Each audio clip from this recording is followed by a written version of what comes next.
Steel offers economy, design flexibility, rapid construction, and is 100% recyclable.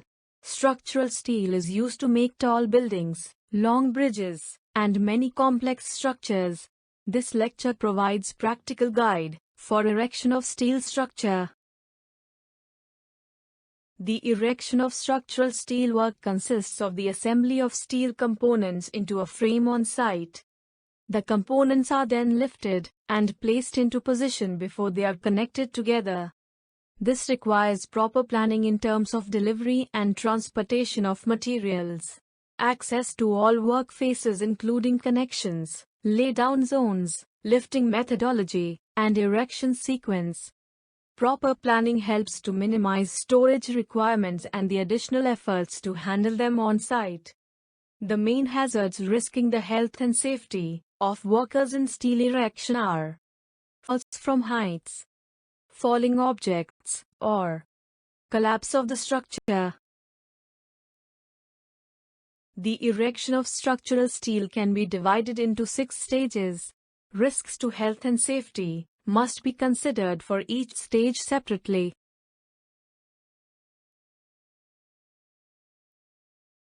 Starting with placing of fabricated material in the laydown yard, after transporting and offloading them.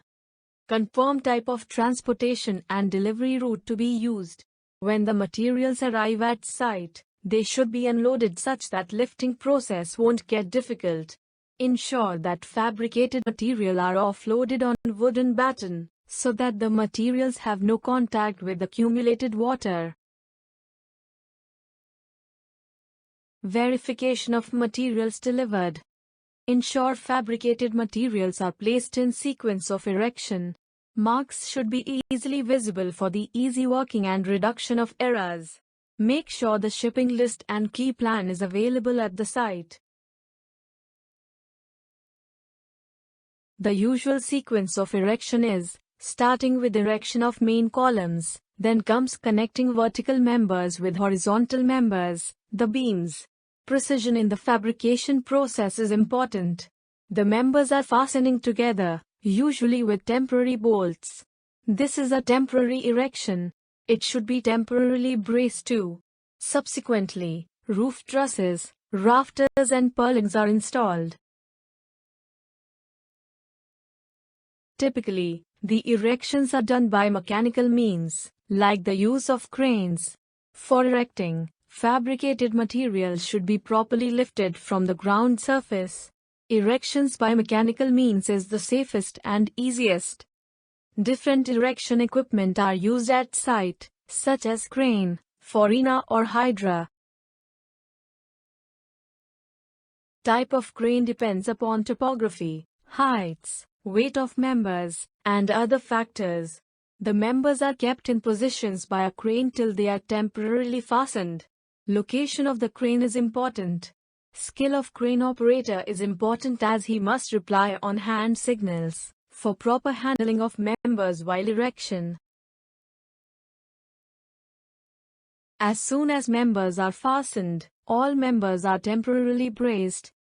This is important for stability of erection.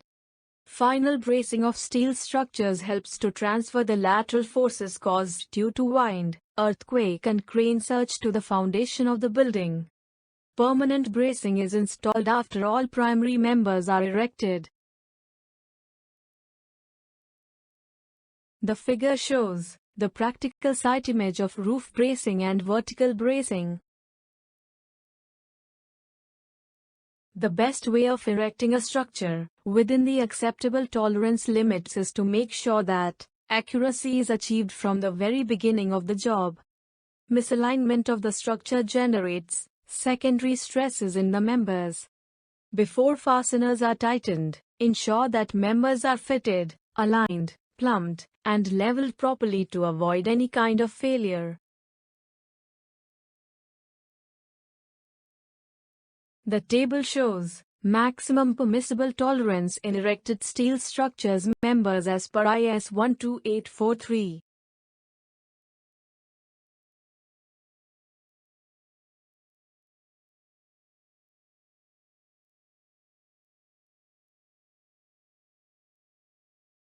The fourth step is aligning and permanently connecting the members by bolting or welding. Durability of a structure largely depends on the quality of the joints made at site. In bolted connections, care should be taken to ensure that all parts intended to be bolted together should be in contact over the whole surface. After erection, the joint should be made by filling not less than 50% of the holes with bolts. The service bolts are to be tightened. Workers should use a wrench to ensure bolts tightening. Many times, workers have to assemble members at high. Safety equipment are required for workers to wear safety harnesses. Special conditions require man lifts as construction proceeds. In some conditions there may be heavy winds. While tensioning the bolts are tightened to snug tight condition sufficient to prevent removal of the nuts. Bolt tensioning by torque machine is done to apply specific torque to fasteners. Bolts are tightened using different types of torque machine like electronic torque wrench, also called digital wrench. Click-type wrenches are easy to use and very convenient. It automatically adjusts as soon as required torque is reached. As shown in the figure, the tensioning should start from the ends, making it to the center. Further precaution needs to be taken while welding. The components should be securely held in position to ensure their alignment before final welding is commenced. After proper alignment and tightening of structural steel members is complete, cladding is connected to the skeleton. Cladding is used to provide a degree of thermal insulation and weather resistance to the structure, and it also improves the appearance of buildings. Erecting structural steelwork for building construction takes place in a dynamic, changing environment where there are many hazards and risks. Proper and timely planning and coordination are the most effective ways to manage those hazards and risks.